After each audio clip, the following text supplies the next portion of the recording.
Hi hello friends, Vikas cine ಸ್ಟುಡಿಯೋಗೆ ಸ್ವಾಗತ ಸುಸ್ವಾಗತ. ಯಾರೆಲ್ಲ ವಿಕಾಸ್ ಸಿನಿ ಸ್ಟುಡಿಯೋವನ್ನು ಸಬ್ಸ್ಕ್ರೈಬ್ ಮಾಡ್ಕೊಂಡಿಲ್ಲ ಅವರೆಲ್ಲ ಸಬ್ಸ್ಕ್ರೈಬ್ ಮಾಡಿಕೊಂಡು ಪಕ್ಕದಲ್ಲಿರುವ ಬೆಲ್ ಐಕನನ್ನು ಒತ್ತಿ ಒಂದು ಲೈಕ್ ಮಾಡೋದಂತೂ ಮರಿಬೇಡಿ. ಬನ್ನಿ, ಹಾಗಿದ್ರೆ ನಟಿ ಚಾಂದಿನಿಯವರು ನಟಿಸಿರ್ತಕ್ಕಂಥ ಚಲನಚಿತ್ರಗಳ ಬಗ್ಗೆ ತಿಳಿಯೋಣ. ಮೊದಲನೇದಾಗಿ 1998ರಲ್ಲಿ ತೆರೆಕಂಡು ಬ್ಲಾಕ್ ಬಸ್ಟರ್ ಹಿಟ್ಟಾಯಿತು. ಎರಡನೇ ಚಿತ್ರ AK-47 1999ರಲ್ಲಿ ತೆರೆಕಂಡು ಬ್ಲಾಕ್ ಬಸ್ಟರ್ ಹಿಟ್ಟಾಯಿತು. ಮೂರನೇ ಚಿತ್ರ ದೀಪಾವಳಿ 2000ರಲ್ಲಿ ತೆರೆಕಂಡು ಆ್ಯಾವ್ರೇಜ್ ಆಯಿತು. ನಾಲ್ಕನೇ ಚಿತ್ರ ಲವ್ ಯು 2002ರಲ್ಲಿ ತೆರೆಕಂಡು ಆ್ಯಾವ್ರೇಜ್ ಆಯಿತು.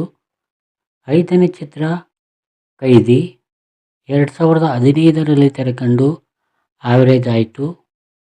ಆರನೇ ಚಿತ್ರ ತಾಂಡವ 2016ರಲ್ಲಿ ತೆರೆಕಂಡು ಫ್ಲಾಪ್ ಆಯಿತು.